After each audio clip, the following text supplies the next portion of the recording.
한 2주 전이었습니다.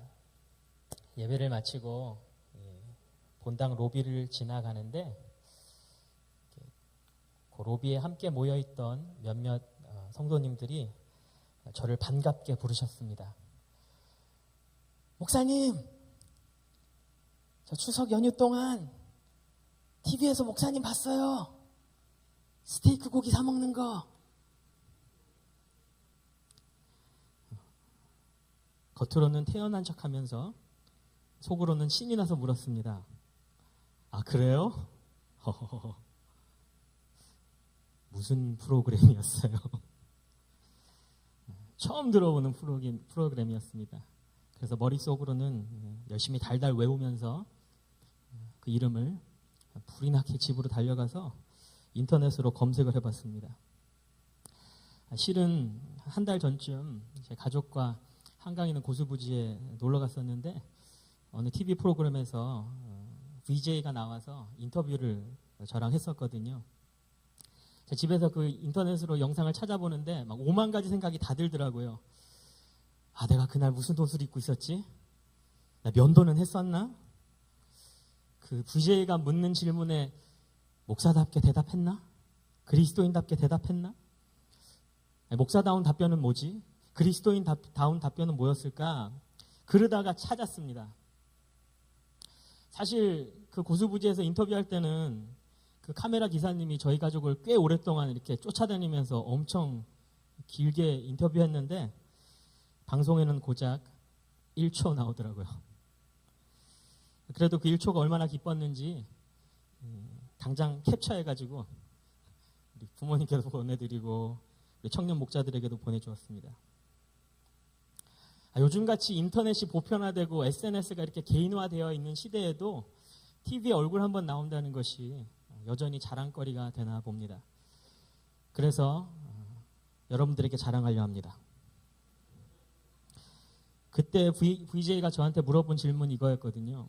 제가 스테이크 고기를 사들고 있었는데 왜 이 스테이크를 사셨어요? 그게 질문이었어요. 왜냐하면 주변에 푸드트럭들이 엄청 많았거든요. 그 수많은 푸드트럭 중에 왜 하필 이 푸드트럭에서 이 스테이크를 사셨어요? 그래서 제가 답변을 이렇게 했습니다. 보여주세요.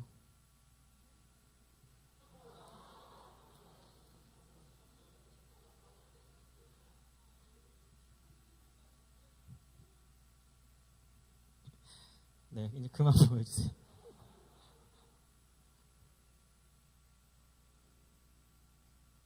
줄이 길어서 사봤어요. 그게 저의 답변이었습니다. 여러분 어때요? 목사답게 대답한 것 같아요? 그리스도인답게 대답한 것 같아요? 우리가 계속 묵상하고 있는 이 로마서에서 사도 바울은 1장부터 11장까지 우리가 믿는 기독교의 핵심 교리를 아주 논리정연하게 설명했습니다. 3장까지는 죄로 인한 정죄함에 대해서, 그리고 5장에서는 그리스도로 인한 칭의, 그리고 8장에서는 성령으로 인한 성화, 그리고 오늘 본문 말씀부터는 12장부터는 그리스도인의 삶에 대해서, 다시 말해서 그리스도인답게 살아가는 우리의 실천적인 삶에 대해서 증거하고 있습니다. 1절 말씀을 다시 보면 형제자매 여러분, 그러므로 나는 하나님의 자비하심을 힘입어 여러분에게 권합니다. 여러분의 몸을 하나님께서 기뻐하실 거룩한 산 제물로 드리십시오. 이것이 여러분이 드릴 합당한 예배입니다. 사도 바울이 우리에게 뭘 지금 권면하고 있냐면 우리의 몸을 산 제물로 하나님께 드리라고 말합니다. 그것이야말로 우리가 하나님께 드릴 수 있는, 드려야 할 마땅한 합당한 예배라고 말합니다. 우리 옆에 사람에게 진심을 담아서 이렇게 축복합시다. 산 제물 되세요. 네, 아까 그 스테이크 고기 생각하지 말고 산 제물 되세요. 내 몸을 제물로 드린다? 우리는 얼른 그 의미가 떠오르지 않을 수 있습니다. 왜냐하면 우리는 구약 성경에 나오는 그 제사에 대해서, 그 구약에 나오는 그 제사의 제물을 하나님께 바쳐본 적도 없고 그 바치는 것을 본 적도 없기 때문입니다. 근데 레위기에 보면 구약의 제사법을 다음과 같이 설명합니다. 레위기 1장 4절 그리고 5절에 보면 제물을 가져온 사람은 번제물의 머리 위에 자기의 손을 얹어야 한다. 그래야만 그것을 속죄하는 제물로 받으실 것이다. 그런 다음에 제물을 가져온 사람은 거기 주 앞에서 그 수송아지를 잡아야 하고 회막 어귀에 있는 제단 둘레에 그 피를 뿌려야 한다. 그러니까 동물을 하나 가져와서 그 자리에서 잡아 죽이고 피를 뿌렸는데 그 바로 직전에 제물의 머리 위에 손을 얹고 기도했습니다. 그것은 내 죄가 이 제물에게 전가되는 것을 의미했죠. 사실은 내 죄 때문에 내가 죽어야 되는데, 내가 피를 흘려야 되는데 이 제물이 나를 대신해서 죽는 것입니다. 그렇기 때문에 제물이라고 하는 것은 죽어야지 제물이 됩니다. 살아서는 제물이 되지 못해요. 마찬가지로 우리 예수님이 우리 모두의 속죄 제물로 십자가에서 달려 죽으실 때 예수님과 함께 우리는 죽었습니다. 지옥불에 떨어질 나의 옛사람은 이미 죽어버렸습니다. 동시에 예수님이 장사된 지 사흘 만에 죽은 자들 가운데서 다시 살아나실 때 예수님 안에 있는 새로운 나도 함께 다시 살아났습니다. 그래서 예수님과 함께 죽고 예수님과 함께 다시 산 나는 이제 살아서 행하는 모든 일이 제물이 되는 산 제물입니다. 그래서 이 말씀을 유진 피러슨 목사님이 메시지 성경에서 이렇게 표현하고 있습니다. 여러분의 매일의 삶, 일상의 삶, 자고 먹고 일하고 노는 모든 삶을 하나님께 헌물로 드리십시오. 그러니까 매일의 삶, 일상의 삶 속에서 나를 하나님께 드리는 것이 하나님이 기뻐하시고 거룩하고 살아있는 생활의 예배가 된다는 것입니다. 그것이 바로 그리스도인답게 사는 것이라는 것이죠. 그렇다면 하나님이 기뻐하시는 이 거룩한 산 예배, 이 생활의 예배를 우리가 어떻게 드릴 수 있을까? 일상 속에서 어떻게 나를 하나님께 바칠 수 있을까? 헌신할 수 있을까? 어떻게 사는 것이 그리스도인답게 사는 것일까? 바로 그 다음 구절에서 우리에게 하우를 보여줍니다. 2절. 여러분은 이 시대의 풍조를 본받지 말고 마음을 새롭게 함으로 변화를 받아서 하나님의 선하시고 기뻐하시고 완전하신 뜻이 무엇인지를 분별하도록 하십시오. 먼저 세상을 본받지 말라고, 세상의 풍조를 본받지 말라고 그렇게 얘기합니다. 2017년 날씨 좋은 어느 가을 저녁, 저는 반포대교 아래 수십 개 푸드트럭 중에서 스테이크 고기를 사 먹었습니다. 왜 하필 스테이크 고기였냐고요? 줄이 길어서. 남들이 다 먹으니까 저도 사봤습니다. 본받는다는 것은 그 형태를 닮아간다는 것입니다. 같은 줄에 서서 같은 것을 먹는 것입니다. 왜? 다 그러고 있으니까. 같은 모양새로 살아가는 것입니다. 세상과 별 차이 없이 살아가는 것이죠. 그래서 세상의 풍조를 본받는다는 것은 그 세상 사람들을 닮아가는 것입니다. 그런데 하나님은 우리에게 뭐라고 말씀하십니까? 세상을 본받지 말고, 이 시대의 풍조를 본받지 말고, 다시 말해서 세상을 닮아가지 말고 마음을 새롭게 함으로 변화를 받으라고 말합니다. 변화를 받는다는 것은 다른 형태를 취하는 것 아닙니까? 본받는 것과 변화를 받는다는 것은 서로 대칭되는 개념 아닙니까? 세상을 본받지 않고 마음의 변화를 받는 삶, 세상을 닮아가지 않고 하나님을 닮아가는 삶, 바로 이것이 그리스도인 삶이라고 사도 바울은 말합니다.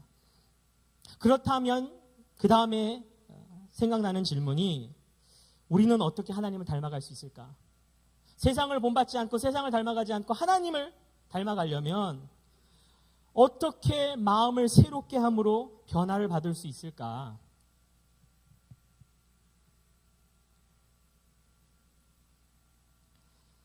제가 한 2년 전쯤에 우리 존경하는 박은조 담임 목사님과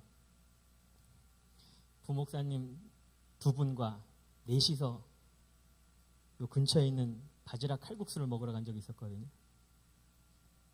목사님이 근사한 점심 사주신다 그래서 근사한 바지락 칼국수를 먹고 왔습니다.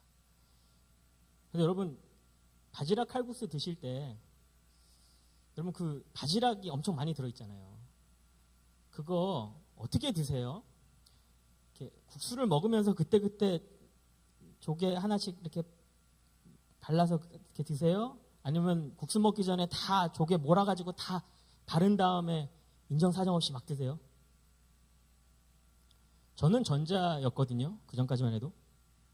그냥 국수 먹다가 조개가 땡기면 그때 또 하나 이렇게 건져서 먹고 그랬는데, 그날은 이 칼국수를 먹는데 먹으려고 딱 하는데 바로 옆자리에서 탁, 탁, 탁 소리가 나는 거예요. 탁, 탁, 탁, 탁. 뭐지? 봤더니 저희 담임 목사님이 국수를 드시기 전에 조개를 그냥 한가득 살을 다 발라내신 다음에 그 껍질을 그 알루미늄 통 안에 던지는 소리였어요. 탁, 탁, 탁, 탁, 탁. 그러니까 저는 국수를 먼저 먹고 싶어도 이렇게 탁, 탁. 리듬이 안 타지는 거예요. 신경 쓰이고. 근데 저만 그러고 있었냐? 아니요. 함께 했던 2명의 부목사님들도 함께 국수를 먹을까 하면서 탁탁을 듣다가 결국은 얼마 가지 않아 우리 4명 모두가 탁, 탁, 탁, 탁, 탁, 탁, 탁, 탁, 탁 다 발라놓고 그제서야 국수를 이 많은 조개와 함께 먹었거든요.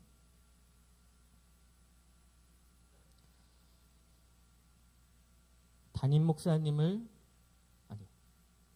조개를 먼저 바르시는 담임 목사님을 바라보다가 저도 조개를 먼저 바르고 있는 제 자신을 발견했습니다. 그 사람을 바라보면 그 사람을 닮아갑니다. 그 사람을 바라보면 그 사람을 사랑하게 됩니다. 그 사람을 바라보면 그 사람을 닮아가고 그 사람을 사랑하고 있는 내 안의 마음의 새로운 변화를 체험하게 됩니다. 메시지 성경으로 그게 2절 말씀이거든요.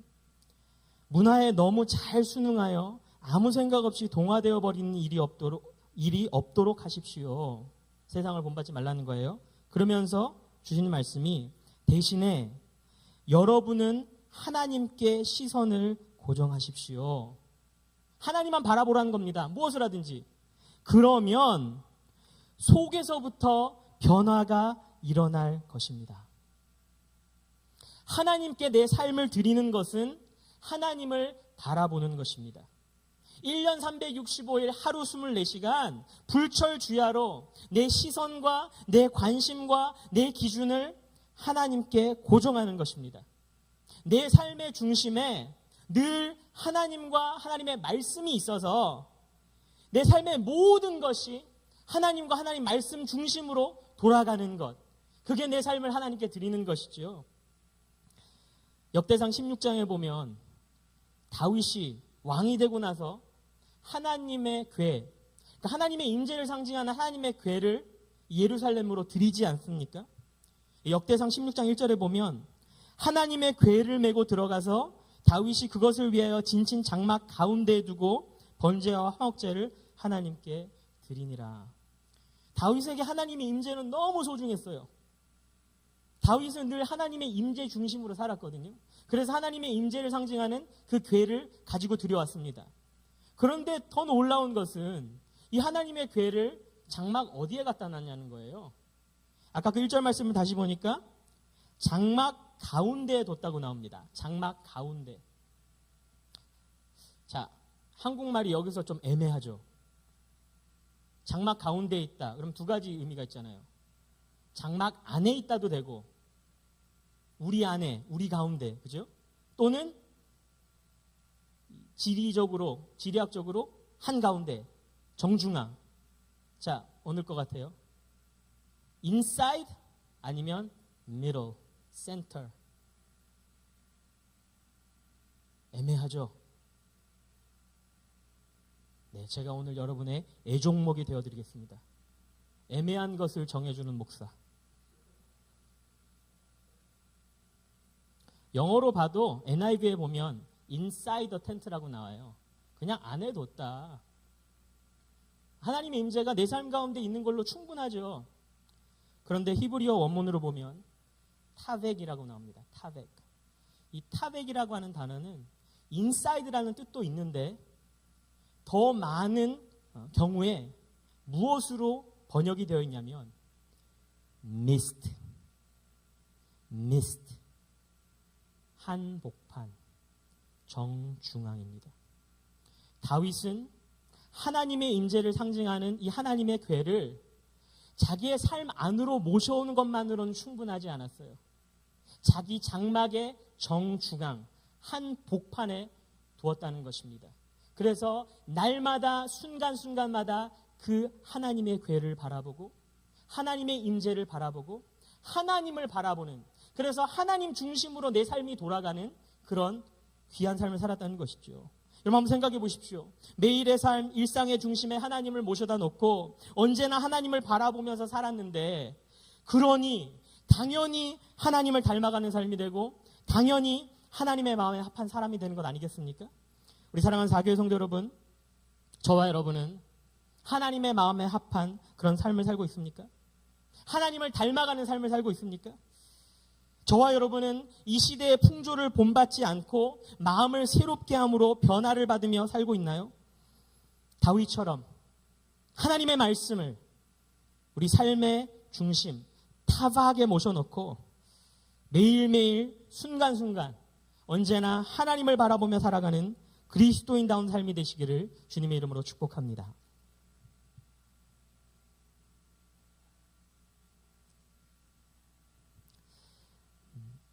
저희 가정이 매일 아침 똑같은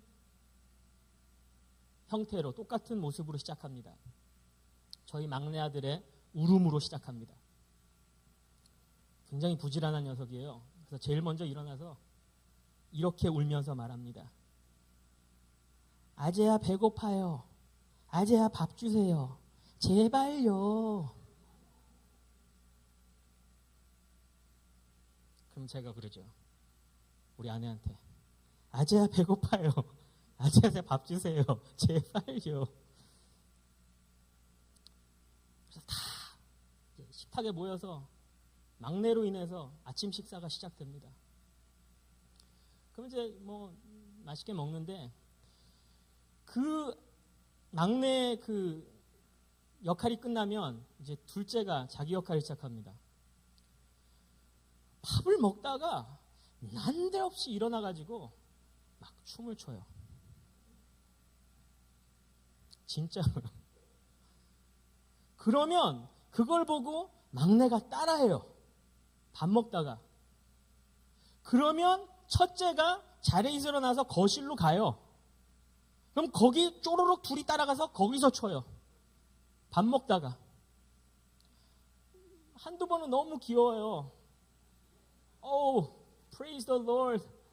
우리 가정 너무 화목해. 이 보배들.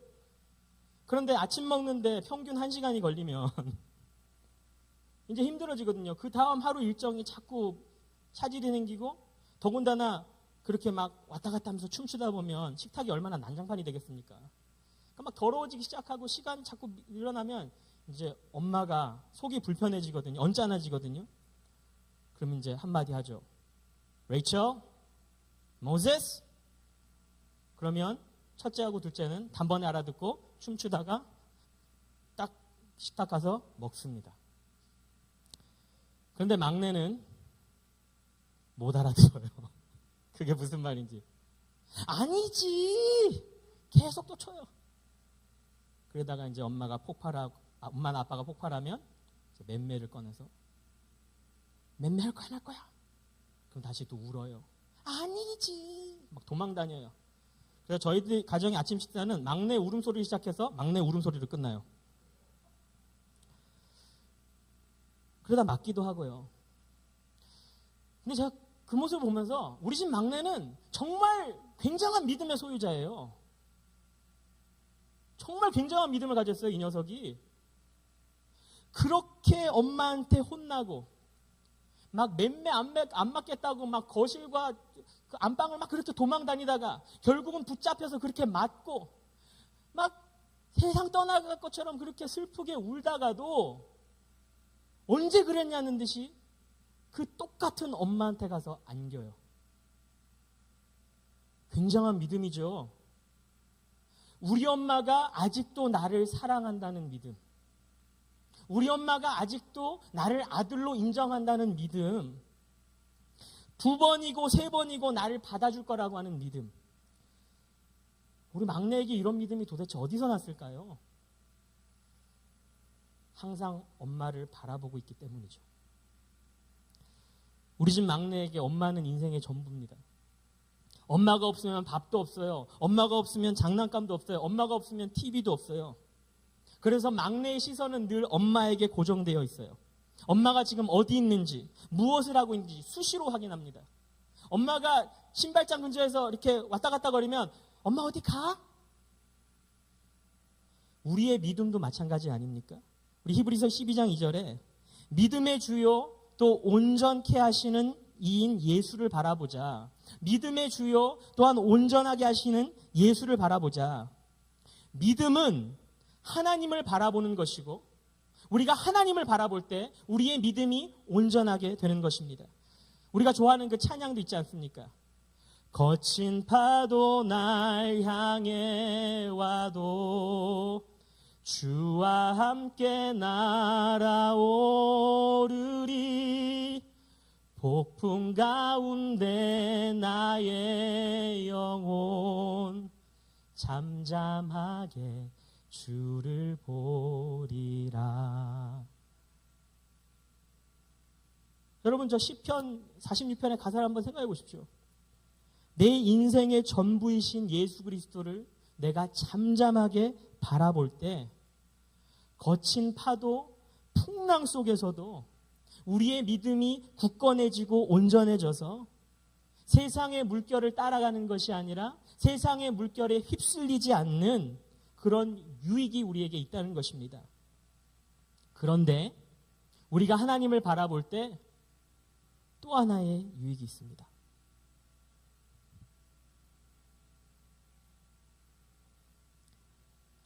저희 집에서 아침 먹을 때 이렇게 막내가 막 혼날 때 첫째하고 둘째가 왜 엄마에게 안 혼납니까? 왜 엄마가 자기 이름 딱 한 번 부르면 그 톤만 듣고도 딱 이제 그만 까불 때, 밥 먹을 때. 우리 첫째하고 둘째는 엄마 곁에서 엄마를 바라본 그 세월이 막내보다 훨씬 더 길거든요. 엄마 목소리 한 번 들으면 감이 오는 거죠. 메시지 성경에서 2절 후반부 이렇게 나옵니다. 여러분을 둘러싸고 있는 문화는 늘 여러분을 미숙한 수준으로 끌어낮추려 하지만 하나님께서는 언제나 여러분에게서 최선의 것을 이끌어내시고 여러분 안에 멋진 성숙을 길러주십니다. 여러분, 우리가 세상을 바라보면 결국은 세상을 본받게 되고 세상을 닮아가게 되지만 하나님을 바라보면 하나님을 본받고 하나님을 닮아가며 결국 하나님의 뜻을 분별하게 됩니다. 창세기 13장에 나오는 아브라함과 조카 롯, 이 두 사람의 대조적인 모습은 우리가 하나님의 뜻을 분별하는 정석을 보여주지 않습니까? 아브라함과 롯이 분가를 합니다. 서로 각자 살림살이가 너무 커져가지고 갈라서기로 한 거예요. 그런데 아브라함이 조카에게 먼저 분양권을 양도하잖아요. 그냥 보기에 좋은데 먼저 찾아서 정하라고. 네가 좌로 가면 난 우로 가고 네가 우로 가면 난 좌로 가겠다고. 그래서 13장 10절과 11절에 보면 롯이 이렇게 결정하거든요. 롯이 멀리 바라보니 요단 온 들판이 소아래 이르기까지 물이 넉넉한 것이 마치 주님의 동산과도 같고 이집트 땅과도 같았다. 롯은 요단의 온 들판을 가지기로 하고 동쪽으로 떠났다. 이렇게 해서 두 사람은 따로 떨어져서 살게 되었다. 롯은 눈으로 보기에 물이 넉넉한 곳, 그것을 따라서 소돔에 정착합니다. 오늘날로 치면 취업 잘 되는 학교, 정말 취업이 보장된 그런 학과를 우리가 선택하는 것입니다. 그냥 연봉 세고 일하기 편한 그런 기업, 그런 부서에 지원하는 것입니다. 사실 따지고 보면 모든 사람이 선호하는 거예요. 모든 사람이 희망하는 그런 결정을 내리는 겁니다. 그 누가 뭐라고 탓할 수 없습니다. 그런데 문제는 롯의 결정은 모든 사람들이 다 희망하고 소망하는 그런 결정이었는지 모르겠지만 하나님이 선호하고 하나님이 희망하시는 선택은 아니었다는 거죠. 그 13장 13절 말씀에 소돔 사람들은 악하였으며 주님을 거슬러서 온갖 죄를 짓고 있었다. 그리고 10절 중반부에 아직 주님께서 소돔과 고모라를 멸망시키기 직전이었다. 세상을 바라보면, 세상의 기준으로 바라보면 물이 넉넉한 게 최고예요. 모두가 부러워하는 땅을 내가 지금 차지한 겁니다. 그런데 하나님의 눈으로 바라보면 죄악이 너무나 난무하는 곳이고 곧 심판의 날이 다가오는 곳이라는 거예요. 여러분, 오해하지 마시기 바랍니다. 하나님이 기뻐하시는, 하나님이 선호하시는 그런 선택은 무조건 불편하고 무조건 위험하고 무조건 손해보는 그런 선택이라는 것이 아니죠. 불편하던 편하던 힘들던 안 힘들던 위험하던 안전하던 하나님을 바라보고 하나님이 바라보시는 것을 선택하는 것, 그것이 하나님의 뜻을 분별하는 것이라는 것입니다. 롯과 반대로 아브라함은 어땠습니까? 아브라함은 하나님을 바라봤습니다. 그리고 하나님이 바라보라고 하는 곳을 바라봤습니다. 그 똑같은 13장 14절과 15절에 보니까 롯이 아브라함을 떠나간 뒤에 주님께서 아브라함에게 말씀하셨다.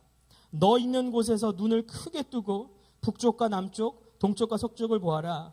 내 눈에 보이는 이 모든 땅을 내가 너와 내 자손에게 아주 주겠다. 15장에 넘어가서는요, 주님께서 아브라함을 데리고 바깥으로 나가서 말씀하셨다. 하늘을 쳐다보아라. 네가 셀 수 있거든 저 별들을 세어보아라. 그리고는 주님께서 아브라함에게 말씀하셨다. 너의 자손이 저 별처럼 많아질 것이다. 아브라함이 주님을 믿으니 주님께서는 아브라함의 그런 믿음을 의로 여기셨다. 아브라함은 하나님이 바라보라는 땅 바라보고 하늘을 바라보라면 바라보고 이 세상의 셈법으로 세상의 가치와 기준으로 전혀 말이 안 된다 할지라도 하나님의 바라보라니까 그냥 바라봤어요. 그랬더니 그렇게 하나님이 바라보라는 것을 바라보던 아브라함에게 하나님은 천사 둘을 동행하시고 기약 없이 나타나지 않습니까? 창세기 18장에 보면 성경은 이때가 아주 더운 그냥 대낮이었다고 그러는데 아브라함은 그 와중에서도 갑작스럽게 들이닥치신 하나님을 위해서 정성스럽게 밥상을 차립니다. 그리고 하나님은 그 밥상을 얻어 드시지요. 식사를 다 마치신 후에 하나님이 동행한 천사들에게 이렇게 말씀하시지 않습니까? 창세기 18장 17절. 그때 주님께서 말씀하셨다. 내가 앞으로 하려고 하는 일을 어찌 아브라함에게 숨기랴.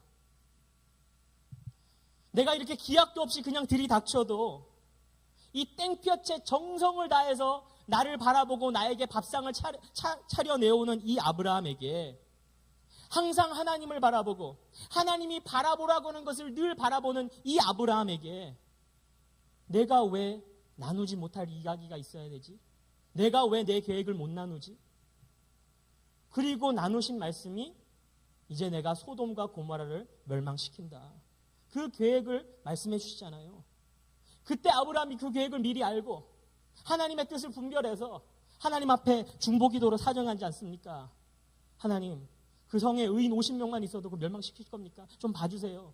45는요, 30은요, 20은요, 10은요, 10명까지 깎아 내려가잖아요.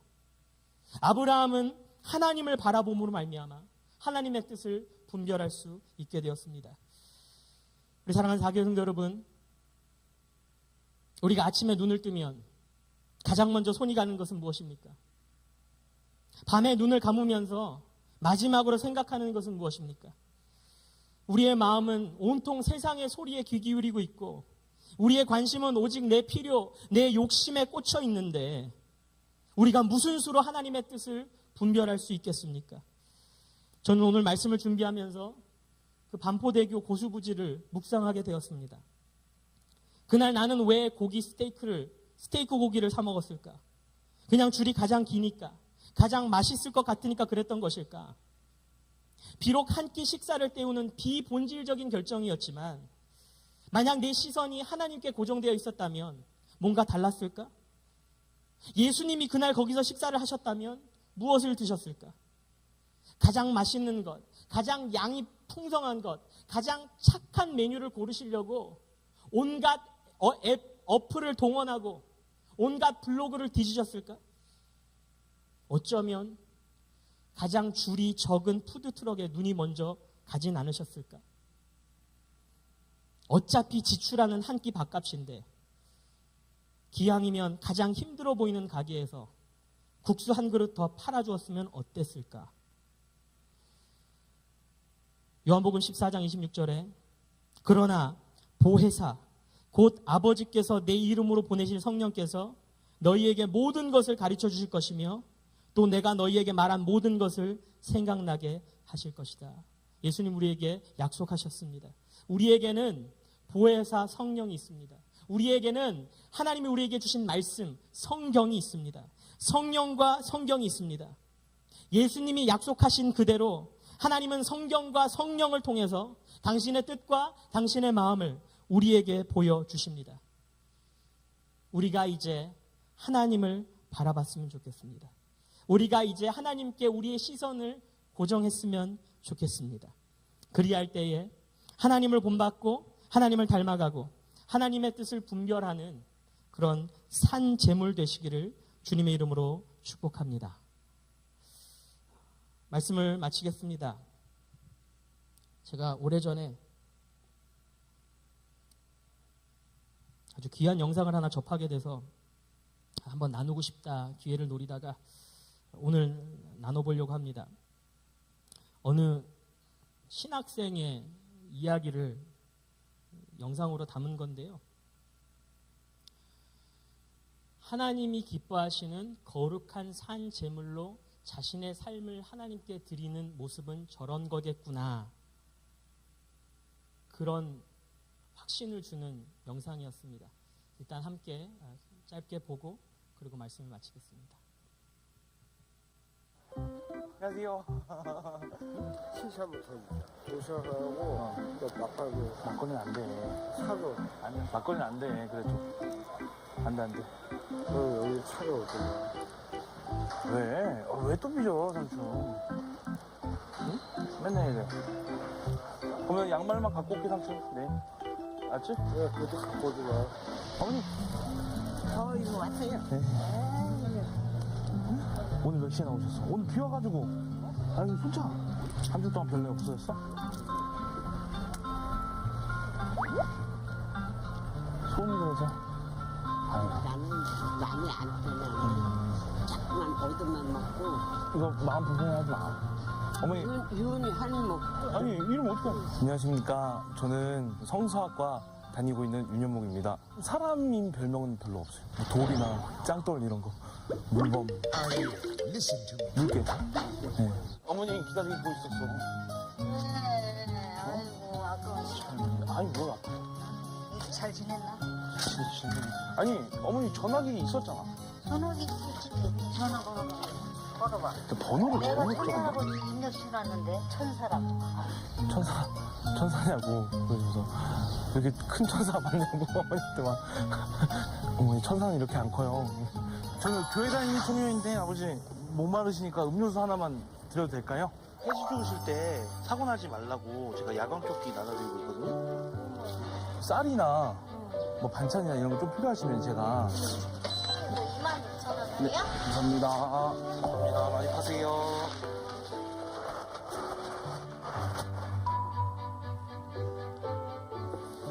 들어오세요. 단품 하나 포장이요? 알바비가 한 달에 한 40만 원 정도 받고요. 저 휴대폰비, 교통비랑 식비 한 20만 원 정도 빠져요. 이제 나머지 돈으로 어머니들이 야광 조끼나 장갑, 음료수, 쌀, 이제 어머니들하고 교제할 때 밥값 이렇게 하면은 모자랄 것 같은데 신기하게 모자르진 않아요.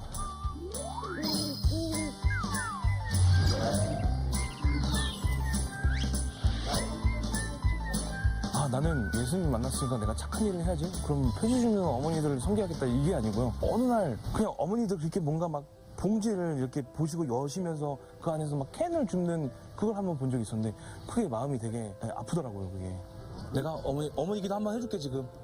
그래. 하나님 아버지, 아버지께서 이곳 보고 계신 거 잘 알고 있습니다. 아버지, 어머니께서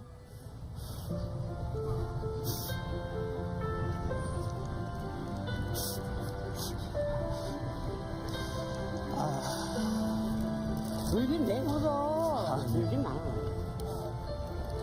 우리도 아들이야. 여기서 못 갖고 중국 가서 우리 갖다 줄게. 아이고.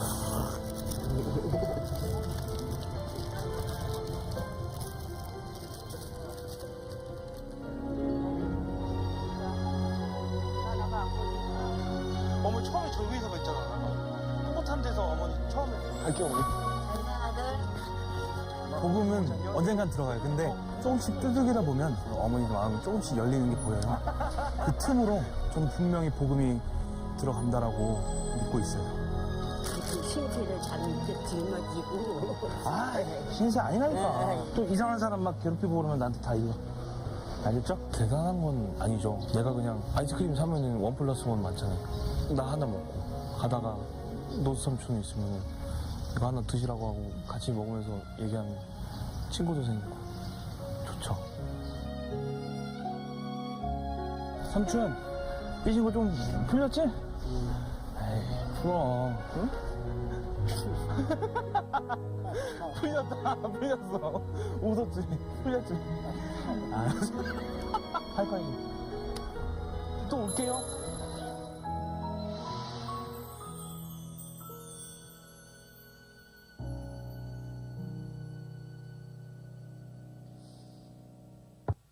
네, 여러분, 윤현묵이라고 하는 청년인데요.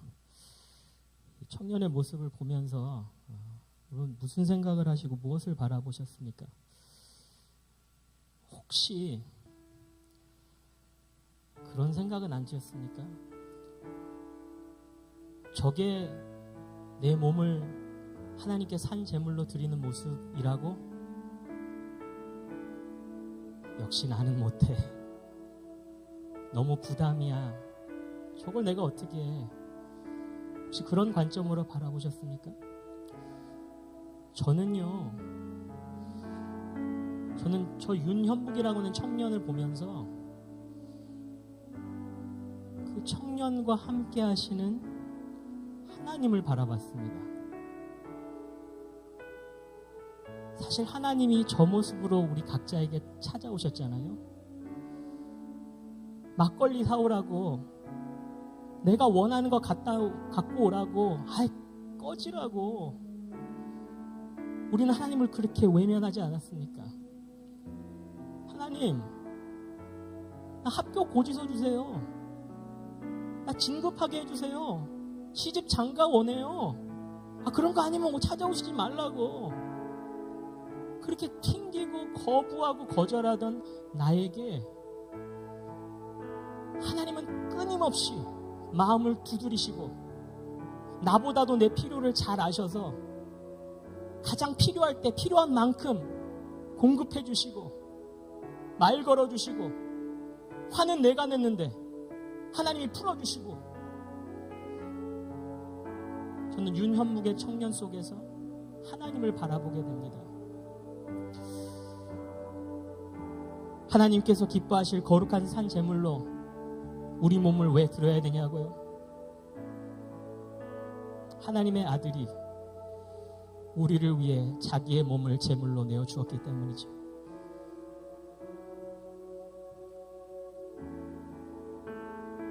끝까지 거절하고 거부하고 내 마음대로 살아가던 우리를 위해서 자기 몸을 제물로 내어줬기 때문이죠. 이제 그 하나님의 은혜, 하나님의 사랑을 바라보고 하나님을 닮아가고 하나님의 뜻을 분별하면서 그리스도인답게 살아가는 그런 우리의 삶이 됐으면 좋겠습니다. 우리 시간에 함께 찬양하기를 원합니다. 내 삶 드리리. 굉장히 거창하게 들릴지 모르겠습니다. 내 삶을 드린다. 근데 하나님을 바라보는 겁니다. 하나님의 은혜를 바라보는 겁니다. 그러면서 하나님을 닮아가고 하나님의 뜻을 분별하고 그 뜻대로 순종하는 것입니다. 우리 시간에 함께 찬양했으면 좋겠습니다.